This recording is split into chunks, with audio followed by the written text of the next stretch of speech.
পোস্টের কমেন্টে কিংবা ইনবক্সে অনেকে ফাহমিদুলকে নিয়ে জিজ্ঞেস করছেন। দেখেন, ফুটবলের বিশ্লেষণ না করলেও বা ফুটবলটা টেকনিক্যালি অতটা ভালো না বুঝলেও যেহেতু যমুনা টেলিভিশনে খেলার সংবাদ পড়া হয়, আপডেটগুলো তো আমাদের সবসময় জানা থাকে বা আপডেটের সঙ্গে আমাদেরকে আসলে মানিয়ে চলতে হয়, বা টেলিভিশনে যেহেতু অনুষ্ঠানও করতে হয়, সেই জায়গা থেকে আসলে একটা বিষয় তো উল্লেখযোগ্য, সেটা হচ্ছে হ্যাভিয়ার ক্যাব্রেরা, বাংলাদেশ ফুটবল টিমের কোচ, তিনিই তো ফাহমিদুলকে আসলে পছন্দ করে নিয়ে এসেছিলেন। এবং কদিন আগে আমি আসলে একটা নিউজে পড়ছিলাম সেখানে যে ফাহমিদুলের ডান পায়ের জোরালো শটের ব্যাপারে তিনি খুব প্রশংসাও করেছিলেন, এবং প্র্যাকটিস ম্যাচ যেটা হয়েছিল সেখানে তিনি হ্যাট্রিকও করেছেন ফাহমিদুল। সো এই জায়গাটায় এখন ফাহমিদুলকে সৌদি আরব থেকে বাংলাদেশে না নিয়ে আসাটা, এটা এক ধরনের বিরূপ প্রতিক্রিয়া দর্শকদের মধ্যে বিরাজ করছে, এবং দর্শকদের সেই বিরূপ প্রতিক্রিয়া বিরাজ করাটা আসলে খুবই স্বাভাবিক। কারণটা হচ্ছে ইটালির চতুর্থ ডিভিশন ফুটবল খেলা একজন ফুটবলার, যিনি যার প্লেয়িং স্ট্যান্ডার্ডটা অনেক হাই, এবং সেটা হ্যাভিয়ার ক্যাব্রেরা নিজেই আসলে বলেছেন। এবং সেটা আমরা তো সংবাদপত্রে কিংবা দেখা যাচ্ছে যে টেলিভিশনে যখন আমরা নিউজ পড়ছি খেলার, তখন তো আমরা এই ব্যাপারগুলো নিয়ে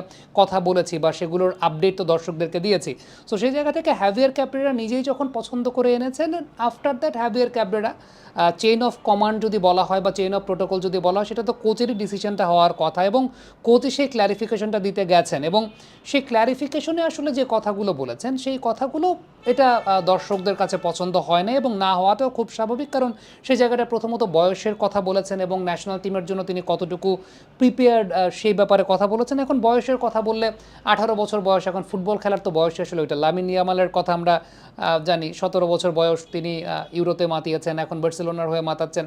সো সব কিছু মিলিয়ে বয়সটা তো আসলে ওইরকম কোনো অজুহাতের জায়গা হওয়ার কথা না। এখন ন্যাশনাল টিমে খেলার জন্য প্রিপেয়ার্ড কিনা সেটা একটা টেকনিক্যাল জায়গা হতে পারে। এখন সেই জায়গাটাতে কোচের থট প্রসেসকে কি আপনি সম্মান জানাবেন নাকি সম্মান জানাবেন না, সেটা একটা প্রশ্নের জায়গা হতে পারে। কিন্তু এখানেও কোয়েশ্চেনটা এই জায়গাটায় আছে যে এই কোচই কিন্তু আসলে ফাহমিদুলকে পছন্দ করেছিলেন, এবং এই কোচই সংবাদ মাধ্যমের কাছে, গণমাধ্যমের কাছে ওই যে এটা বলছিলাম যে ডান পায়ের জোরালো শটের কথা বলেছিলেন, তিনি প্র্যাকটিস ম্যাচে হ্যাট্রিক করেছেন, প্র্যাকটিস ভালো করেছেন, সেগুলো বলেছেন। ইভেন এর খোঁজটা তো আসলে যদ্দূর আমরা সংবাদ পড়েছি, তার মধ্যে হ্যাভিয়ার ক্যাব্রেরার কথাটাই আমরা জেনেছি যে তিনি তো আলটিমেটলি বলেছিলেন। সো এখন হঠাৎ করে তার ওই স্ট্যান্ডার্ডটা নিয়ে বা ন্যাশনাল টিমে খেলার জন্য প্রিপেয়ার্ড কিনা সেই ব্যাপার নিয়ে যখন প্রশ্ন আসছে, তখন তো আলটিমেটলি সেটা জনমনে এক ধরনের কোয়েশ্চেন মার্ক তো অবশ্যই তৈরি করে। অনেকে এখানে সিন্ডিকেটের কথা বলছেন। আই এম নট শিওর, যেহেতু ফুটবলের খোঁজ খবর ওইভাবে মানে এত ডিপে গিয়ে আসলে রাখা হয় না, বা এখান থেকে যদি বলি যে সিন্ডিকেটের কথা, তাহলে সেটা কতটুকু সমীচীন হবে আই ডোন্ট নো। তবে খুব রিসেন্টলি, যেহেতু যেটা বলছিলাম যে টেলিভিশনে যেহেতু শো করা হয়, খুব রিসেন্টলি বাংলাদেশ পুলিশের দুইজন ফুটবলার, একজন মানিক মোল্লা তার নাম, আরেকজনের নাম দীপক, এই দুজনের ব্যাপারে ওই ক্লাব বা রিলেটেড কেউ একজন, আমি নামটা মেনশন করতে চাচ্ছি না, বাট ওই টেলিভিশন শোতে আসা এবং সের মধ্যে কথা হচ্ছিল যে এই দুজন খেলোয়াড়কে হ্যাভিয়ার ক্যাব্রেরা তিনি দলে নেন নাই, প্রাথমিক যে দলটা ঘোষণা করেছিলেন সেই দলটাতে নেন নাই, এটাতে অবাক হয়েছেন। এখন আমি জানি না আসলে পুলিশের হয়ে তারা কেমন পারফর্ম করেছেন বা তারা কতটুকু ন্যাশনাল টিমে আসার যোগ্য। তখন এই সিন্ডিকেট ইস্যু নিয়ে অনেক কথাবার্তা হচ্ছিল, এবং সেটা ওই বিহাইন্ড দ্য স্টুডিও বা বিহাইন্ড দ্য লাইভ বা বিহাইন্ড দ্য রেকর্ডিং এর মধ্যে যে কথাগুলো হয় আর কি, তার মধ্যে কথা হচ্ছিল এই দুজন প্লেয়ারকে নিয়ে, একজন মানিক মোল্লা আর একজন হচ্ছে দীপক, যার নামটা বলছিলাম, যে এই দুজনের ব্যাপারে কথা হচ্ছিল। সো তখনই কথা হচ্ছিল যে অনেক সিন্ডিকেটের ব্যাপার স্যাপার, বাট এই এত এত ডিটেল তো আর আসলে বলতে পারবো না। বাট যদি এরকম হয়, আমার কাছে মনে হয় যে সেটা তো অবশ্যই টু ব্যাড। ক্রিকেটে এরকম ব্যাপার নিয়ে আমরা অনেক কথা বলি, এতদিন ধরে বলেছি।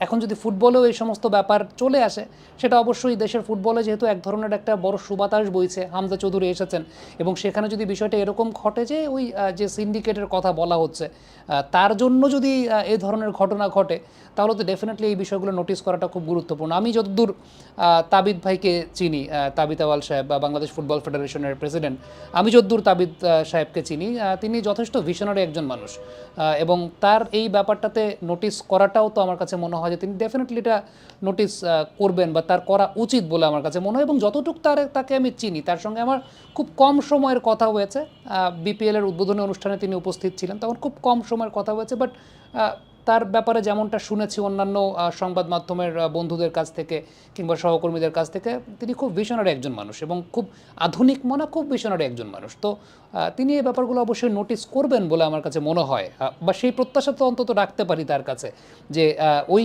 যেরকম ভিশনারি তার ব্যাপারে শুনেছি, ওই জায়গাটায় তিনি অবশ্যই নজর রাখবেন, ওই জায়গাটা অবশ্যই তিনি তার একটা ক্ল্যারিফিকেশনের জায়গা তো অন্তত দেবেন, সেই প্রত্যাশা তো আমরা করতে পারি। আরেকটা বিষয় সেটা হচ্ছে যে এই যে ফাহমিদুলকে মানে রিজার্ভ স্কোয়াডেও না রাখা, মানে 23 জনের যে স্কোয়াডটা সেখানে দরকার হলে মানে আমার খুব স্বল্প জ্ঞানে যেটা মনে হয় যে এরকম স্ট্যান্ডার্ডের একটা ফুটবলার সেটা যদি রিজার্ভ বেঞ্চেও থাকে, ধরেন 11 জন তো খেলবে আর বেস্ট 11, দেন আফটার দ্যাট 23 জনের তো একটা স্কোয়াড থাকবে, সাব তো খেলবে আরও 5 জন। তো এই সময়টাতে যদি মানে রিজার্ভ বেঞ্চেও থাকে এরকম একজন ফুটবলার, সেটাও একটা সাইকোলজিক্যাল ফ্যাক্টর হিসাবে কাজ করে কিনা অপোনেন্টের জন্য, সেটাও একটা বড় বিষয় ছিল। যে ঠিক আছে আপনি হয়তো বা তাকে নিয়ে পরিকল্পনা করছেন না, কিন্তু তাকে রিজার্ভ বেঞ্চে রাখলে পরে সেটা একটা সাইকোলজিক্যাল ফ্যাক্টর হিসেবে কাজ করে কিনা। কেন আমি বলছি, ধরেন এক হামজা চৌধুরী এসেছেন দেখে সুনীল ছেত্রী রিটায়ারমেন্ট ভেঙে তিনি খেলতে এসেছেন, মানে বিষয়টা চিন্তা করেন, খুব আনইউজুয়াল, খুব মজার একটা ব্যাপার। হামজা চৌধুরী এসেছেন দেখে সুনীল ছেত্রী তিনি রিটায়ারমেন্ট ভেঙে খেলতে এসেছেন ইন্ডিয়ার হয়ে। সো এরকম আরেকজন ফুটবলার যদি থাকতো সেটা ডেফিনেটলি হয়তোবা হামজা চৌধুরীর স্ট্যান্ডার্ডের ফুটবলার না, বাট সেটা একটা মানে সাইকোলজিক্যাল একটা ফ্যাক্টর হিসেবে কাজ করে কিনা অপোনেন্টের জন্য। আরেকটা ব্যাপার আমি গেল কদিন ধরেই আসলে আমরা যখন নিউজ লিঙ্ক পড়ি, ওই প্রবাসী ফুটবলার একটা টার্ম আমরা খুব ব্যবহার করি, আমরা আমাদের নিউজ লিঙ্কেও থাকে, এটা খুব প্রচলিত আমাদের গণমাধ্যমে। আমার কাছে মনে হয় যে এই শব্দটারই আসলে কোনো যৌক্তিকতা নাই। এই শব্দটার যৌক্তিকতা কেন নেই, মানে প্রবাসী ফুটবলার মানে কি ভাই? এখন মেসি তো সারা জীবন বার্সেলোনায় খেলছে, এখন মেসি কি আর্জেন্টিনার প্রবাসী ফুটবলার ছিল? মানে আমার কোয়েশ্চেনটা এই জায়গাটাতে। রোনাল্ডো তো ম্যানচেস্টার ইউনাইটেড, রিয়াল মাদ্রিদে খেলছে, এখন রোনাল্ডো কি প্রবাসী ফুটবলার ছিল পর্তুগালের? মানে কনসেপ্টটা আপনি একটু চিন্তা করেন। আমার কাছে মনে হয় যে এই কথাটা বলে ওই ফুটবলারটাকে আসলে অপমান করা হয়। এখন football it's a global game. এখন আপনার দেশের কোনো ফুটবলার বাইরের কোনো দেশের লিগে খেলতে পারে, দ্যাট ডাজ নট মিন যে সে প্রবাসী ফুটবলার বা সে তাকে আপনি এই নামে ডাকবেন। এখন যেটা বললাম যে মেসি বার্সেলোনায় খেলতো, এখন মেসি কি তাহলে প্রবাসী ফুটবলার আর্জেন্টিনার? বিষয়টা তো সেরকম না। বা এরকম যদি হয় যে যারা বাইরের লিগে খেলেন তারা বাংলাদেশ ন্যাশনাল টিমে খেললে বাংলাদেশের ফুটবল পাইপলাইন ধ্বংস হয়ে যাবে, তাইলে কি পাইপলাইনটা আপনি এতদিন বানাইছেন সেটা একটা প্রশ্নের জায়গা তো অবশ্যই এসেছে। মানে আপনি এই আশঙ্কায় যদি ভুগেন যে বাইরের দেশের লিগে খেলা ফুটবলাররা খেললে আপনার দেশের ফুটবলের পাইপলাইন নষ্ট হয়ে যাবে, মানে এটা যদি ব্রাজিল চিন্তা করতো, নেইমারকে বার্সেলোনায় খেলতে না দিত, বা ধরেন রোনাল্ডো নাজারিওকে বার্সেলোনা রিয়াল মাদ্রিদে খেলতে না দিত, চিন্তা করতে আমার দেশের ফুটবল তো নষ্ট হয়ে যাবে, তাহলে তো বহু আগে ব্রাজিলের ফুটবল নষ্ট হয়ে যেত। আর্জেন্টিনা যদি চিন্তা করতো মেসিকে আমরা বার্সেলোনায় খেলতে দিব না, মেসি আমাদের এখানেই খেলবে, তাইলে পরে তো মানে আর্জেন্টিনার ফুটবল বহু আগে নষ্ট হয়ে যেত। মানে ফ্যাক্টের জায়গা তো ওইটাই, মানে বিষয়টা কি এরকম হয় যে সব দেশেই ওই দেশের লিগে খেলা প্লেয়াররা খেলে, মানে ইটস আ লেম থিং। আমার কাছে মনে হচ্ছে এটা আসলে ওই জ্ঞানের সীমাবদ্ধতার জায়গা থেকে হয়তো বা কেউ বলে থাকতে পারেন, বাট আমার কাছে মনে হয় এই সমস্ত বিতর্কে যাওয়ারও দরকার নাই। বাংলাদেশ ফুটবল ফেডারেশনের সভাপতি এই ব্যাপারগুলোর দিকে নজর দিবেন। আর এই যে এই প্রবাসী ফুটবলার এই টার্মটা ব্যবহার করাটা, এটা আমার কাছে মনে হয় যে এই জায়গা থেকেও সংবাদ মাধ্যমের একটু বেরিয়ে আসা উচিত, কারণ প্রবাসী ফুটবলার বলে আসলে কোনো টার্ম নাই, বা এই টার্মটা হওয়াও উচিত না। তাইলে মেসি আর্জেন্টিনার প্রবাসী ফুটবলার থাকতেন, রোনাল্ডো পর্তুগালের প্রবাসী ফুটবলার থাকতেন, মানে বিষয়টা তো আসলে সেরকম না। তো এই টার্মটা থেকেও আমাদের বেরিয়ে আসাটা খুব জরুরি। কমেন্ট বক্সে আপনাদের মন্তব্য মতামত জানতে চাই।